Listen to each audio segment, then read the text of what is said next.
Hi every one, it's me Momsy. ഇന്നത്തെ video കുറച്ച് സ്പെഷ്യലാണ്. മെയ് 15 നമുക്കറിയാം SSLC മക്കളുടെ റിസൾട്ട് പബ്ലിഷിംഗ് ഡേ ആണല്ലേ. സോ ഇപ്പോൾ തന്നെ കേരളത്തിലെ പല വീടുകളിലും ഒരു സൈലന്റ് ടെൻഷൻ സ്റ്റാർട്ട് ചെയ്തിട്ടുണ്ടാകും.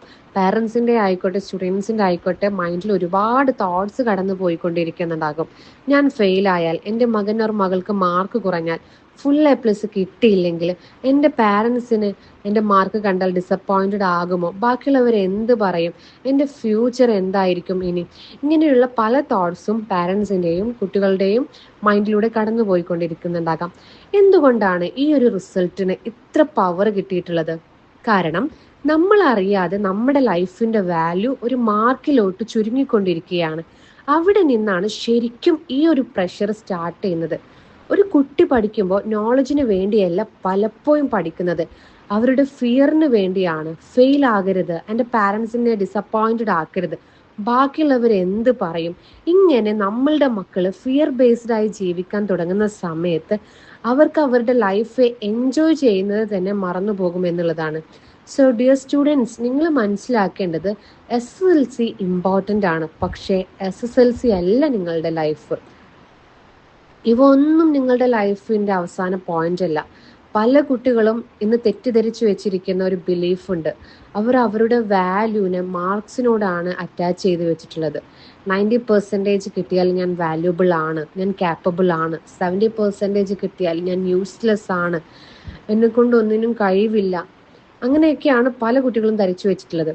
നോ, നിങ്ങളുടെ മാർക്ക് നിങ്ങളുടെ ഹ്യൂമാനിറ്റിയെയും നിങ്ങളുടെ കൈൻഡ്നെസ്സിനെയും പൊട്ടൻഷ്യലിനെയും ഫ്യൂച്ചറിനെയും എവിടെയും ഡിഫൈൻ ചെയ്യുന്നില്ല.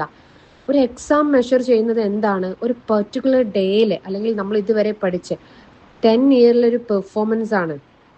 അതല്ലാതെ അത് നിങ്ങളുടെ ക്രിയേറ്റിവിറ്റി മെഷർ ചെയ്യുന്നില്ല, ലീഡർഷിപ്പ് മെഷർ ചെയ്യുന്നില്ല, നിങ്ങളുടെ ഡ്രീംസ് മെഷർ ചെയ്യുന്നില്ല, നിങ്ങളുടെ സർവൈവൽ സ്ട്രെങ്ത് മെഷർ ചെയ്യുന്നില്ല.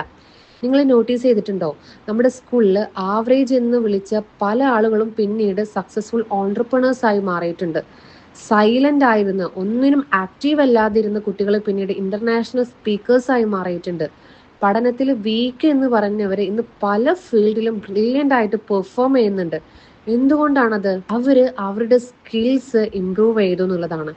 ഇന്ന് നമ്മൾ ജീവിക്കുന്നത് 2026 ഇന്ന് ലോകത്തിന് ആവശ്യം സ്കിൽസ് ഉള്ള ആളുകളെയാണ്. ഓക്കെ, ഇന്ന് നമ്മളോട് ആളുകൾ എന്താ ചോദിക്കുന്നത്? Can you communicate, can you solve problems, can you stand again after failure.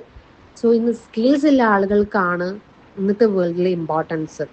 So life എന്ന് പറയുന്നത് ഒരു മാർക്ക് ഷീറ്റ് കൊണ്ടല്ല പിന്നീട് മുന്നോട്ട് നീങ്ങുന്നത്, നമ്മുടെ മൈൻഡ് സെറ്റ് കൊണ്ടാണ്. അതുകൊണ്ട് എനിക്ക് പറയാനുള്ളത്, ഫുൾ A+ വാങ്ങിയ എല്ലാവരും സക്സസ്ഫുൾ ആകണമെന്നില്ല, എല്ലാവരും വർക്ക് ചെയ്യുന്നവരും അല്ല. ആവറേജ് മാർക്ക് വാങ്ങിയ എല്ലാവരും ഫെയിലിയർ ആവണമെന്നുമില്ല. ഓക്കെ, നമ്മുടെ ലൈഫൊക്കെ വളരെ അൺപ്രഡിക്റ്റബിൾ ആണ്. ചിലർ സ്കൂൾ ഡേയ്സിൽ അക്കാദമിക്കലി നല്ല രീതിയിൽ ഷൈൻ ചെയ്യുന്നവരായിരിക്കാം, ചിലർ ലേറ്റ് ബ്ലൂമേഴ്സ് ആയിരിക്കും. ആക്ച്വലി ഈ ഒരു ലേറ്റ് ബ്ലൂമേഴ്സിനെ കുറിച്ചിട്ട് സൊസൈറ്റി അധികം സംസാരിക്കാറില്ല എന്നതാണ് സത്യം. കാരണം എല്ലാവർക്കും ഫാസ്റ്റ് സക്സസ് സ്റ്റോറിയാണ് ഇഷ്ടം. പക്ഷെ റിയൽ ഗ്രോത്ത് ശരിക്കും നടക്കുന്നത് സൈലന്റ് ആയിട്ടാണ്. ഓക്കെ, ഒരു കുട്ടി ഇന്ന് സ്ട്രഗിൾ ചെയ്യുന്നുണ്ടാകാം, കമ്മ്യൂണിക്കേഷൻ വീക്ക് ആയിരിക്കാം, കോൺഫിഡൻസ് ഇല്ലാത്ത ആളായിരിക്കാം, മാർക്സ് കുറവായിരിക്കും. പക്ഷെ അതേ കുട്ടിയെ നമ്മൾ ഒരു 5 ഇയേഴ്സ് കഴിഞ്ഞ് മീറ്റ് ചെയ്യുന്ന ശേഷം അവനായിരിക്കും ആ ഒരു ഫാമിലിയുടെ ബാക്ക് ബോൺ. അവനൊരു കമ്പനി ബിൽഡ് ചെയ്തിട്ടുണ്ടാകും, അവൻ്റെതായിട്ടുള്ള ഡ്രീംസിന്റെ പിന്നാലെ അവൻ പോയിട്ടുണ്ടാകും, ഒരുപാട് ആളുകളെ അവൻ്റെ ലൈഫ് കൊണ്ട് അവൻ ഇൻസ്പയർ ചെയ്യുന്നുണ്ടാകും. അതുകൊണ്ടാണ് ഞാൻ പറയുന്നത്, please never judge a child too early, especially parents. നിങ്ങളുടെ കുട്ടി ഒരു റിപ്പോർട്ട് കാർഡല്ല, അവർ ഇമോഷണലി ഗ്രോയിങ് ചെയ്യുന്ന ഒരു മനുഷ്യരാണ്. ഫീലിങ്സ് ഉള്ള, ഒരുപാട് ഇമോഷൻസ് ഉള്ള, ഡ്രീംസ് ഉള്ള, സൈലന്റ് സ്ട്രഗിൾസ് ഉള്ള ഒരു കുഞ്ഞ്. പാരൻസ് ചില സമയത്തൊക്കെ അൺനോവിങ്ലി, നമ്മൾ അറിയാതെ നമ്മളുടെ വാക്കുകളെ കൊണ്ട് മക്കളെ ഹേർട്ട് ചെയ്യുന്നുണ്ടാവും. ഞാൻ എനിക്ക് വേണ്ടി എത്ര സാക്രിഫൈസ് ചെയ്തു, പക്ഷെ നിന്റെ റിസൾട്ടിൽ അതൊന്നും ഞാൻ കണ്ടില്ലല്ലോ. അവളുടെ മകൾ ഫുൾ A+ വാങ്ങി, അവന് ഡിസ്റ്റിങ്ഷൻ കിട്ടി, നിനക്ക് അത്ര പോലും പറ്റിയില്ലല്ലോ. ഈ ഒരു സെന്റൻസ് നമ്മൾ മക്കളോട് പറയുന്ന സമയത്ത് നമുക്ക് നോർമലായിട്ട് തോന്നും. പക്ഷേ അവിടെ നമ്മുടെ കുട്ടിയുടെ കോൺഫിഡൻസിനെയാണ് നമ്മൾ ബ്രേക്ക് ചെയ്തുകൊണ്ടിരിക്കുന്നത്. പലപ്പോഴും ഇത് നമ്മളുടെ കുട്ടികൾ നമ്മളോട് ഓപ്പണായിട്ട് സംസാരിക്കണമെന്നില്ല, പക്ഷെ അവരുടെ ഉള്ളിൻ്റെ ഉള്ളിൽ അവരെ ഇല്ലാണ്ടാക്കിക്കൊണ്ടിരിക്കുകയാണ്. അവരോട് തന്നെ ചോദിക്കാൻ വേണ്ടിയിട്ട് തുടങ്ങും, ഞാൻ ഒന്നിനും കൊള്ളാത്ത ആളാണോ, എനിക്കൊരു കഴിവുമില്ലേ എന്നൊക്കെ അവരെ തന്നെ ബ്ലെയിം ചെയ്യാൻ വേണ്ടിയിട്ട് തുടങ്ങും. സോ ശരിക്കും പാരൻസിൻ്റെ ഭാഗത്തുനിന്ന് നമ്മളുടെ മക്കൾക്ക് വേണ്ടിയത് ഒരു ചേർത്ത് പിടിക്കലാണ്. സോ റിസൾട്ട് വരുന്ന ഡേയിൽ അവിടെ മക്കൾക്ക് ആവശ്യം ജഡ്ജ്മെൻ്റ് അല്ല, നിങ്ങളുടെ കമ്പാരിസൺ അല്ല, പകരം സേഫ്റ്റി ആണ് വേണ്ടത്, അണ്ടർസ്റ്റാൻഡിങ് ആണ് വേണ്ടത്, ഒരു സേഫ് സ്പേസ് ആണ് മക്കൾക്ക് വേണ്ടത്. സോ പ്ലീസ് റിസൾട്ട് വരുന്ന ഡേ നിങ്ങളുടെ മക്കൾക്ക് വീട്ടിൽ നിങ്ങൾ ഒരു സേഫ് സ്പേസ് കൊടുക്കുക. അവർ ഓക്കെ ആണോ എന്ന് ചോദിക്കുക.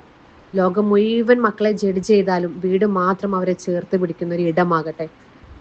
കുട്ടികൾക്ക് ലോകം മുഴുവൻ അവർക്ക് അഗെയിൻസ്റ്റ് ആണെന്ന് തോന്നുമ്പോൾ പോലും എൻ്റെ വീട്ടുകാർ എൻ്റെ കൂടെയുണ്ട്, എൻ്റെ പാരൻസ് എൻ്റെ കൂടെയുണ്ട് എന്ന് ഫീൽ ചെയ്യാൻ കഴിയണം. അതാണ് റിയൽ പാരൻറ്റിങ്. ഞാൻ അതുപോലെ എനിക്ക് സ്റ്റുഡൻസിനോട് പറയാനുള്ളത്, നിങ്ങൾക്ക് ഗുഡ് റിസൾട്ട് കിട്ടിയാൽ നിങ്ങൾ ഹംബിളായിട്ട് നിൽക്കുക. Okay, because marks give opportunities but character keeps opportunities. And result കുറവായാൽ, നിങ്ങൾ എക്സ്പെക്റ്റ് ചെയ്തതിനേക്കാളും നിങ്ങൾക്ക് കുറവായാൽ നിങ്ങൾ ഒരിക്കലും ഹോപ്പ്ലെസ് ആകരുത്. നിങ്ങളുടെ ലൈഫ് ഇതോടുകൂടി തീരുന്നില്ല. Cry if you want. നിങ്ങൾക്ക് സങ്കടം തോന്നിയിട്ടുണ്ടെങ്കിൽ നിങ്ങൾ കരയുക. Feel disappointed if you want. പക്ഷേ never decide your entire future based on this result. Because life always give second chances, sometime third chances, even fourth chances. പക്ഷേ ഒരു കണ്ടീഷൻ ഉണ്ട് അവിടെയൊക്കെ. You should not give up on yourself. തോറ്റു എന്ന് പറഞ്ഞ് അവിടെ സ്റ്റോപ്പായി നിൽക്കരുത്. ഇനി എന്ത് ചെയ്യണം എന്ന് നിങ്ങൾ എക്സ്പ്ലോർ ചെയ്യുക, സ്കിൽസ് പഠിക്കുക, നിങ്ങളുടെ കമ്മ്യൂണിക്കേഷൻ നിങ്ങൾ ഇമ്പ്രൂവ് ചെയ്യുക, ടെക്നോളജീസ് പഠിക്കുക, നിങ്ങൾ കോൺഫിഡൻസ് ബിൽഡ് ചെയ്യുക, ഡിസിപ്ലിൻ ബിൽഡ് ചെയ്യുക, നല്ല ഹാബിറ്റ്സ് ഉണ്ടാക്കിയെടുക്കുക. Because future belongs to adaptable people.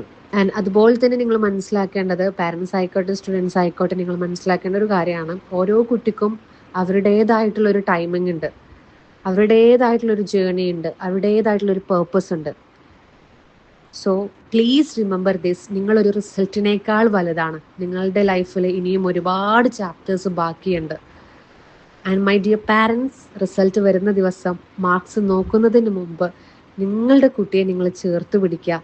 Our okay ആണോ എന്ന് ചോദിക്കുക. അത് അവർ ജീവിതകാലം മുഴുവൻ ഓർക്കുമെന്നുള്ളതാണ്. റിസൾട്ട് എന്തായാലും നമ്മളുടെ മക്കളുടെ ലൈഫ് സ്റ്റാർട്ട് ചെയ്തിട്ടേ ഉള്ളൂ. So keep supporting them. This is Momsy with love from Momsy Notes. എല്ലാ കുട്ടികൾക്കും ഹൃദയം നിറഞ്ഞ പ്രാർത്ഥനകളും ആശംസകളും. Thank you.